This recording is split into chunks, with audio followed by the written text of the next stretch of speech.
The front wheel of the bus sank slightly into the mud, sending up fine splashes against the already rain-stained bodywork. It was one of those grey afternoons when time seems to move more slowly. The driver held the steering wheel tightly, his eyes on the uneven road that cut through the city's rural area. Inside the bus, everything seemed normal. Passengers with tired faces, headphones in their ears, eyes glued to their cell phone screens. No one exchanged words. No one looked outside. It was just another end of the day for all of them, until a strange sound broke the silence. A bark, then another, and another, each time louder, more frantic, more distressed. The sound came from outside. A dog was running desperately alongside the bus, its fur stuck to the mud and its eyes fixed on the windows. It wasn't just a lost dog. There was something in the way it ran, the way it barked, the way it begged. It was as if it wanted to be seen, as if it was calling for someone, or for help. The first to notice were two teenagers sitting in the middle of the bus. They laughed, filmed with their cell phones, and made fun of the animal. "Look at that crazy dog. Do you think he's going to hitch a ride?" In the front seat, an old man grumbled. "That animal is going to end up getting run over." The driver gave him a disdainful look in the rearview mirror and sped up. "Leave him alone. He'll get tired one of these days." But he didn't get tired. The dog ran more. He hit the side of the bus with his paw. He howled. He screamed. Yes, it was a scream, but no one understood it. Or maybe no one wanted to understand it. Then, on the last bench, a young woman noticed something the others ignored. The barking was no ordinary sound. It had rhythm. It had purpose. It was as if each bark was saying, "Listen to me." She stood up, her heart racing and her throat dry. "Sir, please stop the bus." The driver snorted. A few passengers looked at her as if she had lost her mind. "It's just a dog. Are you going to get wet for nothing?" she insisted. Her eyes, watery and steady, stared at the driver. "Please, he's not barking for nothing." And it was at that exact moment that the dog jumped in front of the bus. The driver braked suddenly, making all the passengers lose their balance. An uncomfortable silence fell. The animal, now standing in front of the vehicle, stared at the driver with wide, trembling eyes. Its barking stopped for a moment. It just stared, almost begging. The bus door opened with a metallic screech. The dog didn't hesitate. He ran into the center aisle, sniffing, searching. He seemed to know exactly what he was doing. He went to the back of the bus, barked once more, looked back, and left. No one understood anything, but everyone felt a chill down their spine. "Does he want to show us something?" someone murmured. The young woman, already standing, didn't think twice. She got off after him. 1, 2, 3 passengers hesitated, and then decided to follow. Have you ever had the feeling that something was off, even when everything seemed normal? Those passengers were about to discover that the dog's barking wasn't just noise. It was a message, a call, a warning. And what would come next would transform that ordinary afternoon into a story that no one would ever forget. Stay with me, because what you are about to discover now may move you more than you can imagine. The young woman's shoes sank slightly into the mud as she followed the dog along the narrow trail, low-hanging branches scratching her arms, and the cold wind sticking her wet clothes to her body. The sky, heavy and gray, seemed to watch in silence. Behind her, 2 men and an older woman hesitated with each step, as if an invisible line was being crossed between fear and curiosity. The dog walked ahead, without looking back, but slowed down when he realized they were moving away. His body trembled, not only from the cold, but from the desperation of someone who knew that time was running out. The driver sat on the bus, huffing and puffing and fiddling with his cell phone, as if none of this was worth paying attention to. "Wasting time over a stray dog," he muttered, as if trying to convince himself that it was all nonsense. But there was something in those canine eyes, an almost human glow, that disturbed even the most skeptical. The trail became narrower. The slippery mud made the path difficult, and the light rain began to fall again, making everything denser, quieter. It was then that the dog stopped. He stood still for a second, and then he ran, faster, as if he had recognized the scent of someone he loved. When the first eyes reached him, the scene was like a punch in the gut. Under a fallen tree, its trunk stuck in the sodden ground, lay a man, pale, motionless. Simple clothes, one torn boot, a cap with the symbol of the Navy veterans. His right hand was half open, as if he had been trying to reach something before he fell. The dog threw itself beside him and howled. A long howl, full of pain.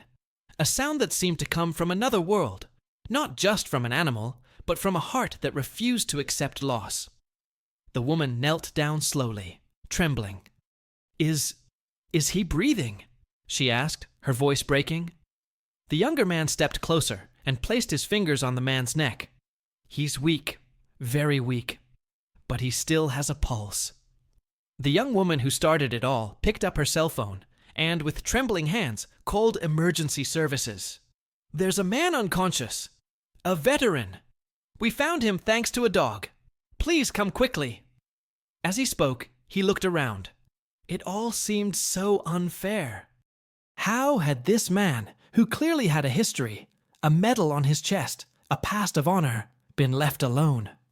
How many people had passed him by without seeing him? How many times had that dog tried to call for help before someone finally listened? It took almost 20 minutes for the sirens to appear. It was the longest 20 minutes of the lives of those who were there. The dog did not leave the area for even a second.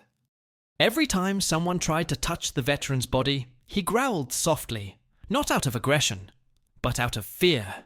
Fear of losing the only person he loved. Fear that, this time, help would arrive too late. When the paramedics arrived, they found a scene that left them speechless.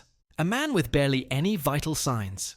A dog, soaked and exhausted, with tears in his eyes and his body lying on his owner's chest. Tension took over. Time was running out.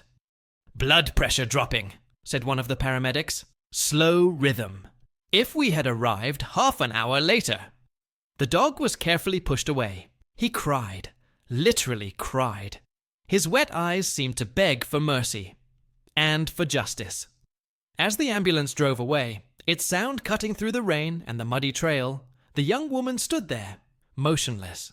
Something inside her had changed. She didn't know who the man was, but she knew what he represented. The loneliness of those who have given everything for everyone, only to be forgotten. This wasn't just a rescue. It was a hidden truth crying out to be seen. Days later, the story went viral.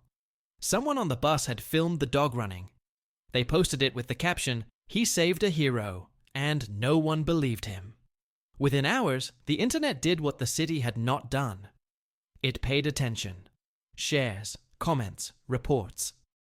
People who had never met the man now wanted to know everything about him. Who were you? How did you end up there? Why didn't anyone look for you before? While the veteran was still fighting for his life in the hospital, a wave of solidarity began to form.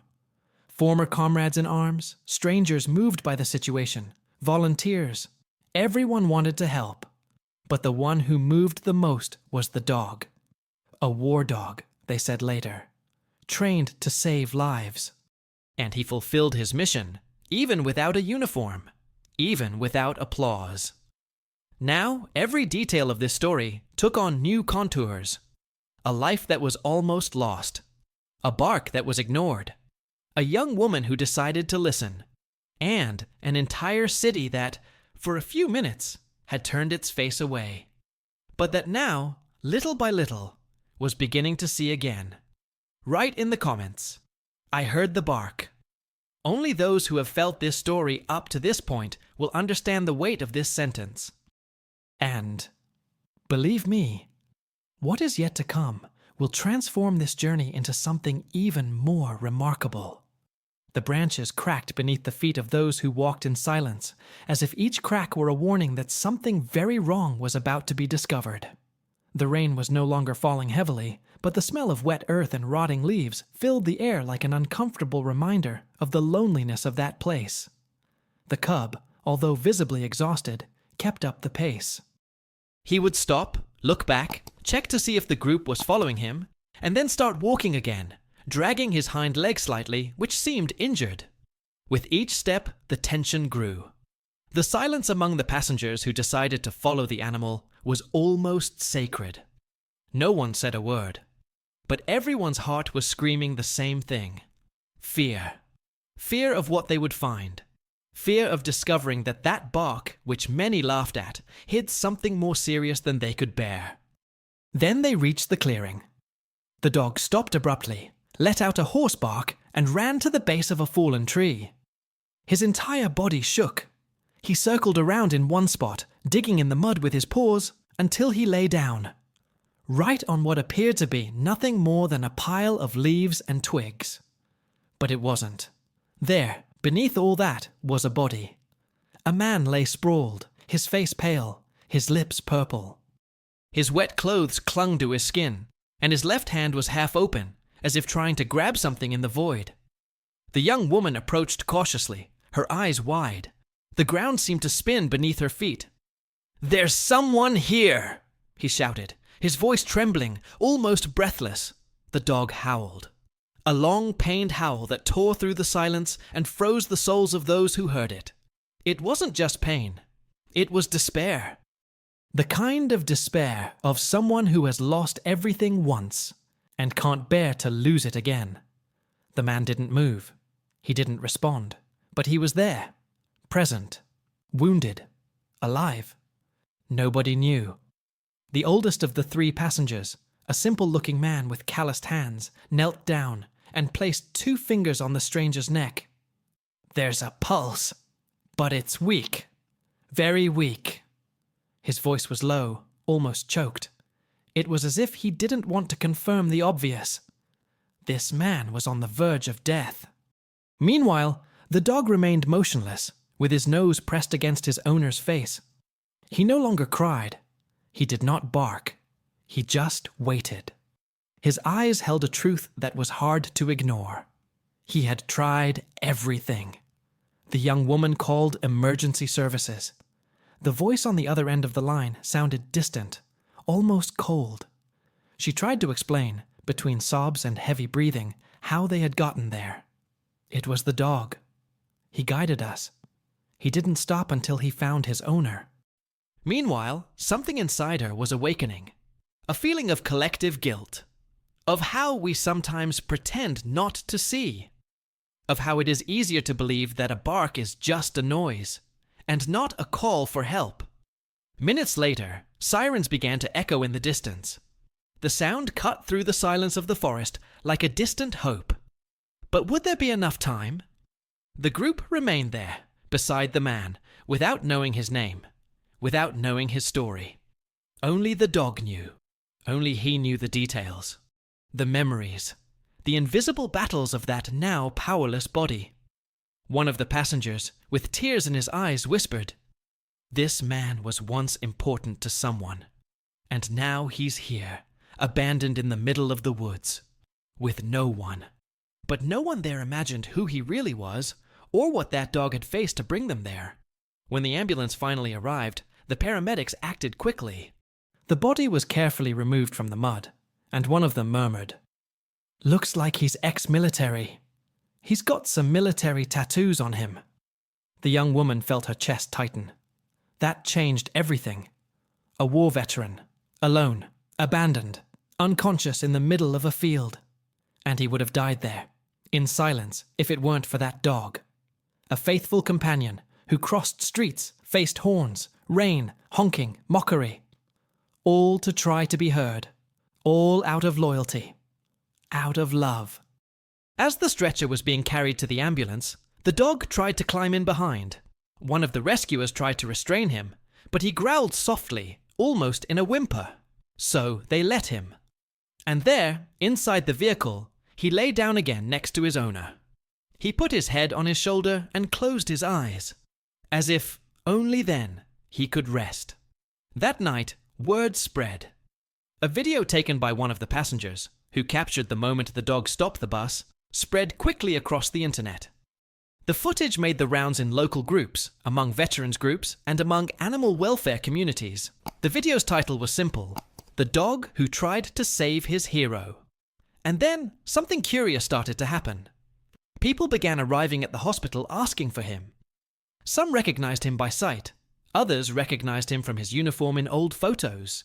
It was Harold Mason, retired Marine Sergeant, Medal of Honor recipient. A name that had been forgotten by most for years, but now began to reappear, like a hidden truth that the town had ignored for too long. But the recovery would be slow. The doctors were clear: severe hypothermia, a fractured rib, extreme dehydration.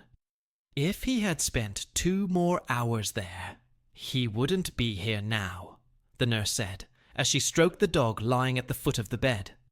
In that room, there was more than medicine and equipment. There was memory. There was dignity being rebuilt. And there was an animal who, without saying a word, screamed louder than all those who were silent around. It's funny how sometimes the greatest transformation begins the moment someone decides to listen, even if the voice comes from a bark. Write in the comments, "I would have followed that dog." If this story has touched you so far, this sentence will say it all without needing to explain anything else. And there is an even more powerful detail about this story that needs to be told. The hospital hallway smelled of disinfectant and distance. As Harold's body was wheeled into one of the emergency wards, the dog stood by the entrance, soaking wet, shivering, his eyes fixed on the door through which his owner had disappeared. No bark, no movement. Just a solid, tireless presence, as if this were his guard post. Outside, the young woman who had followed him down the trail sat on a concrete bench, hugging her knees. She didn't know Harold. She had never heard his name. But in that moment, she felt a silent responsibility. It was as if hearing that bark had connected her fate to that of a man the world had forgotten. The police officer questioning her wasn't rude, but there was a coldness in his voice, as if this kind of case was common. "You said the dog came running after the bus," she nodded, "and that he persisted until someone heard him." She answered again, this time with tears in her eyes. The police officer wrote something down and sighed. "He's been on the missing persons list since this morning. They called us around 7, but since there was no one around, the protocol didn't go ahead." "No family?" she asked. The answer came in a simple shake of her head. "Just him and the dog." The name that had once been just a file now had a face, a smell, marks. Harold Mason, retired sergeant. He fought in Afghanistan, in Iraq, received medals, lost friends, and in the end, he was forgotten in a modest house on the outskirts of the city. The last call made from his number had been to the local pharmacy, asking for medicine for back pain. After that, silence. The nurses whispered to each other, discussing the condition he was in when he arrived. Severe hypothermia, a fractured hip, extreme dehydration. The head doctor made a harsh but true comment.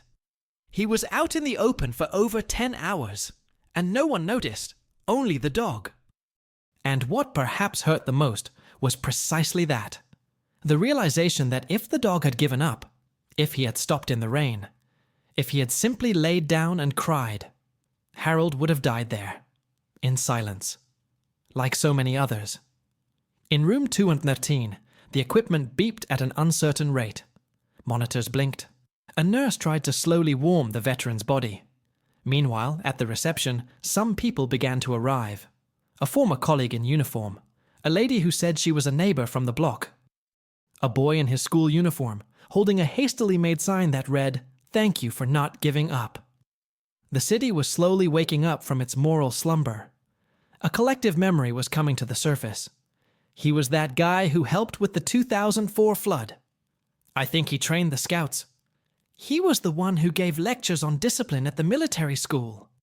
But it was all vague, fragmented, as if Harold had been remembered, only in pieces. Outside, the dog was still waiting.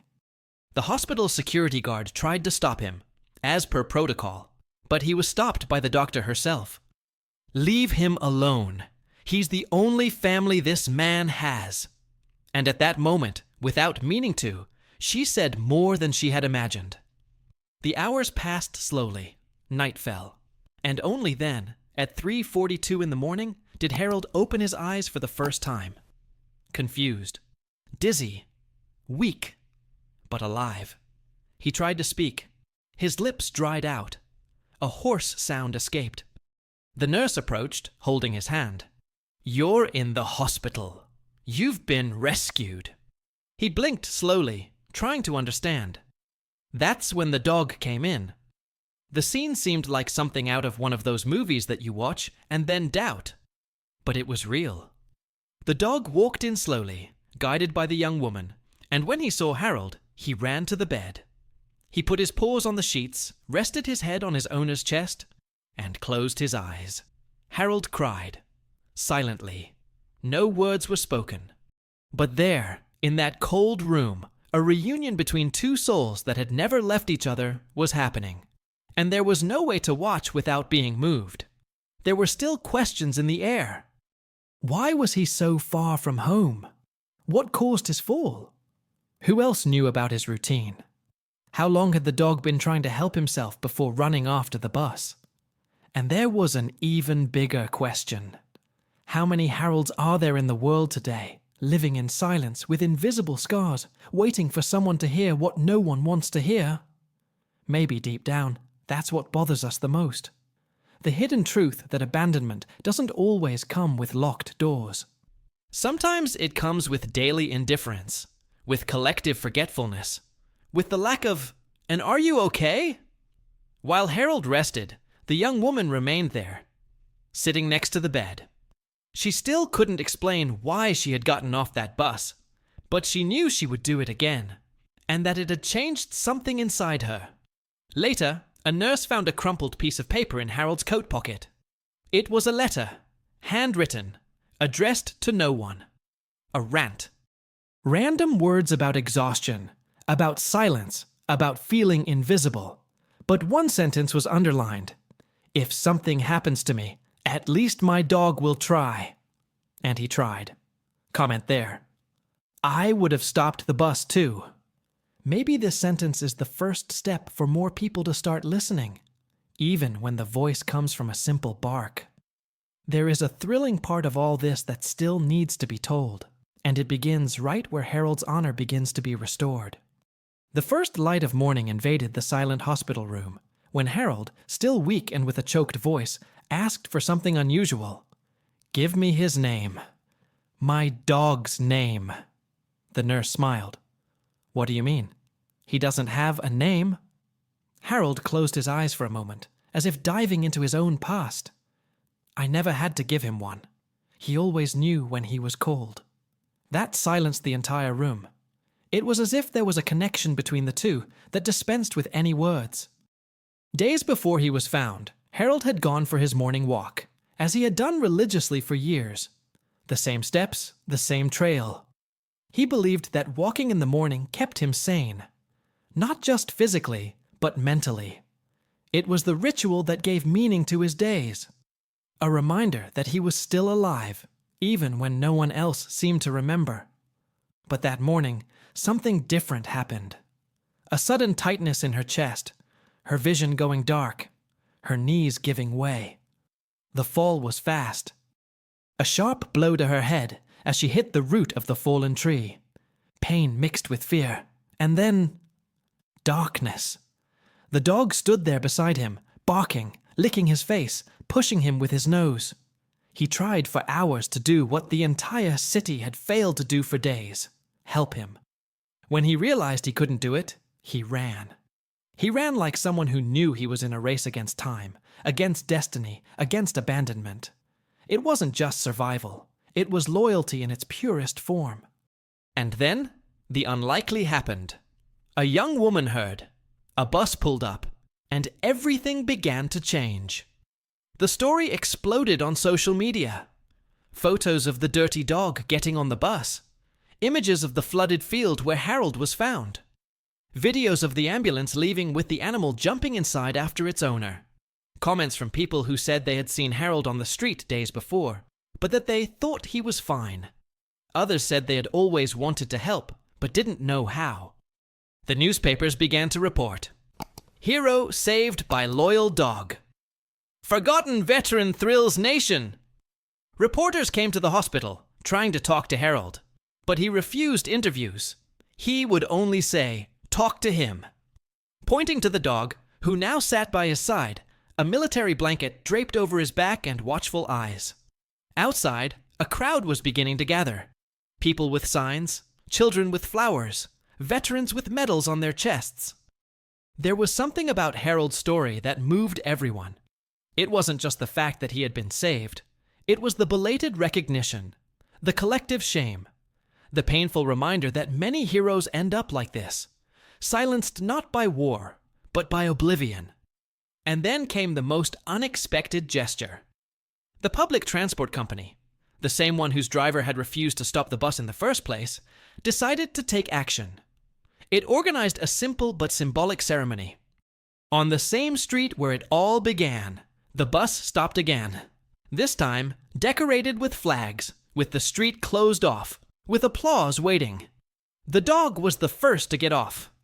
Behind him, Harold, in a wheelchair, looked surprised and emotional.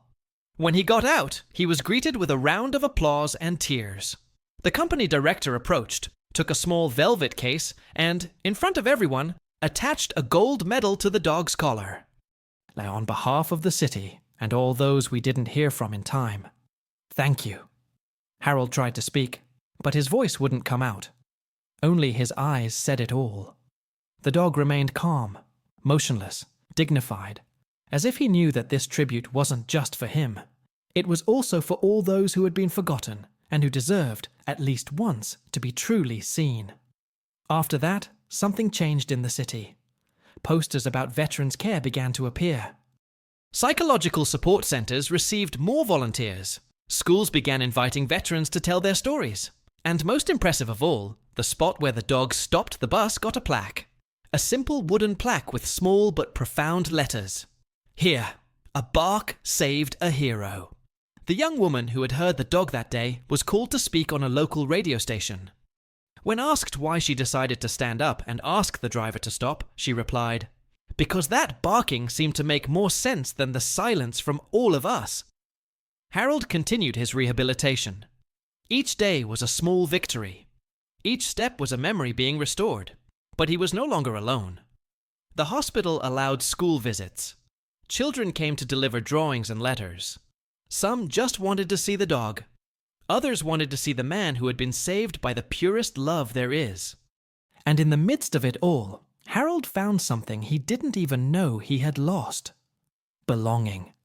For the first time in a long time, he didn't have to justify his existence. He didn't have to repeat that he had served his country, that he had done what he could, that he deserved respect. For the first time, silence was no longer a punishment. The transformation didn't just happen inside him. The city changed too. A simple gesture, a persistent bark, was enough to break years of neglect.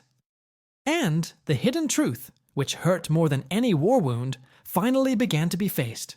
Heroes also get sick, also fall, also need to be saved. Right there. Loyalty transforms everything. Sometimes that's all the world needs, someone who won't give up on those who've been left behind. And there is something even more beautiful about this reunion, which shows that, even in pain, life can begin again. The sky was clear for the first time in days. A silent, almost shy blue covered the city with a soft, late afternoon light. On that dirt street, where everything had begun with a lonely bark, there were now people, smiles, restrained applause. The ceremony was not grand. There was no band, no long speeches, but the atmosphere was charged with meaning.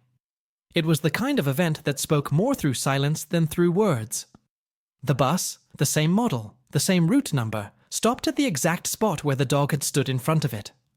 The driver got off slowly. It was the same man who, days before, had refused to stop. But now his eyes were red, his hands sweaty, and his face broken. He was holding a small blue box, in which lay a brass medal with a simple engraving, "For bravery beyond words." When the dog approached, everyone held their breath. He didn't run, He didn't bark. He just walked with slow, steady steps, like a soldier who understands he's been called to the front of the troop. The driver knelt down. His teary eyes met the animal's. "I'm sorry for not listening to you before." The medal was gently attached to the new collar, and then silence. A silence that weighed heavily, but that healed. Harold, even though he was still weak, had insisted on being present. Sitting in a wheelchair, covered by a military blanket, he watched everything without saying anything. His hand trembled as he stroked the arm of the nurse who was with him, but his eyes were alive. For the first time in a long time, there was a glow there. Not the glow of someone who sees himself as a hero, but the glow of someone who realizes that he has not been completely extinguished. On the sidewalk, there were people of all ages. Children held signs with drawings of the dog. A teenager carried the veteran's flag. A woman cried with a navy pin pinned to her chest. She was the mother of a soldier who never returned. For everyone there, that story had become a mirror. Of pain. Of omission. But also of hope. The mayor, present without speeches, simply placed his hand on Harold's shoulder. That was enough. The city had understood. And the country, now attentive, began to echo the same question. How many more are being ignored in silence? And it was at this point in the story that something unexpected happened. From the crowd, a tall, gray-haired man in a worn leather jacket approached. His steps were heavy. His eyes were deep-set, marked by wars that weren't in the books. He introduced himself only as Sam. He said he'd served with Harold in the 1990s, and that he hadn't seen him since they'd been discharged. His voice cracked. I heard about it on TV. I caught the first bus. I had to look you in the eye." Harold recognized him immediately, even with time, even with the scars. And then he cried. But this time, it wasn't tears of pain. It was tears of relief, of reunion, of reparation.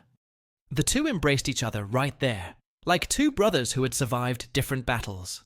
Their hands were tightly clasped, as if silently swearing that, from then on, no one would be left behind. The dog next to him seemed to understand everything. He sat calmly, looking out at the crowd, as if he knew his mission, the one he had chosen, was accomplished. But there was something in his eyes that made it clear. He was not just a war dog. He was the bridge between oblivion and remembrance, between abandonment and dignity. After the ceremony, a teacher who was watching the tribute took her students to the bus. She wanted to show them that courage doesn't only live on the battlefield. It lives in silent gestures, in simple decisions, in the act of listening when no one else wants to listen. "That dog taught me more about humanity than many adults out there," she said softly. Later, back in the hospital, Harold asked for something strange. He wanted to write a letter. Not to a relative, not to the government, but to the young woman who had heard the barking. The nurse brought paper and a pen. Harold wrote slowly. His hands were shaking. The words were few, but heavy. In the letter, he thanked her. Not just for following him, but for being the only one to realize that there was something behind that insistent sound. "You didn't just listen. You believed. And because you believed, I'm here today. Thank you for bringing me back to life, even though I didn't know who I was." The letter was delivered in person. The young woman wept silently as she read it. She tucked the folded paper into her coat pocket and said something Harold never forgot. It wasn't about knowing who you were.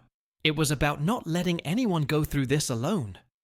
And at that moment, there, inside a hospital room without pomp or cameras, the true medal was delivered. The pure recognition between two people who had never seen each other before, but who for a moment became everything to each other. The town began to call the dog Sarge. In honor of Harold, the collar was replaced with one with his name engraved in leather. Children asked to take pictures with him. The hospital made him a special visitor in the children's wards and therapy areas. They said his presence brought calm, and it did. Because sometimes, all we need is to know that someone didn't give up on us when everyone else passed us by. Write in the comments, "Every hero deserves to be remembered." This sentence may seem simple, but it carries the weight of many stories that are still waiting for someone to care. And there is a profound detail at the end of this journey that still needs to be told. Something that shows how gratitude can, indeed, cross generations. The sun was rising slowly over the dirt track, spreading golden hues over the dry clay and wild bushes.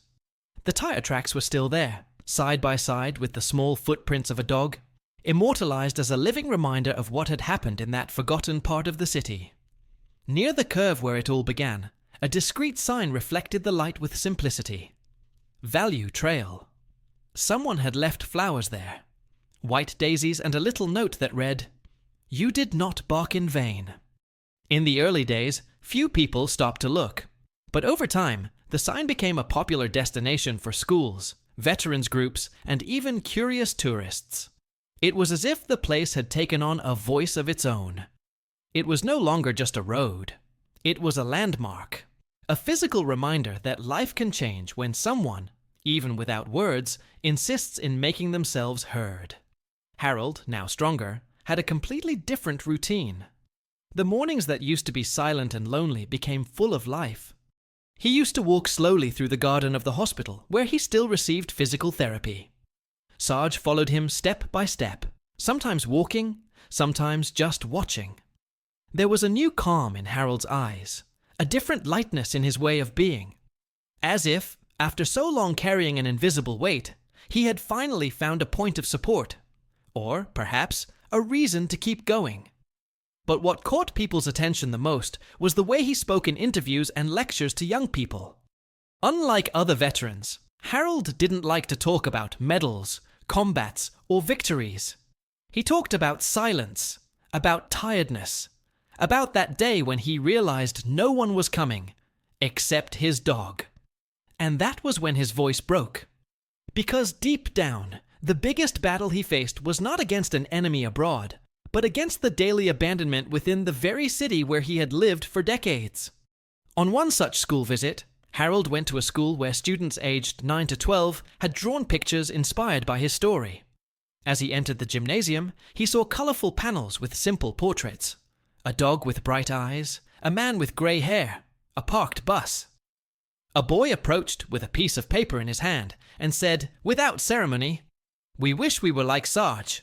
He listened when no one else would listen." Harold smiled, but didn't answer. He took the paper, put it in his pocket, and held back his tears, like a soldier who learned to swallow pain without leaving a trace.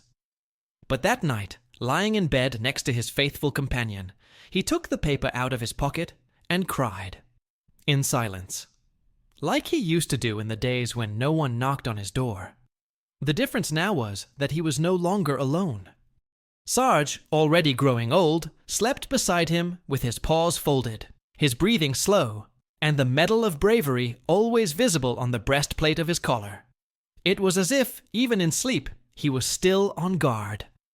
And it was during one of these quiet nights that something surprising happened.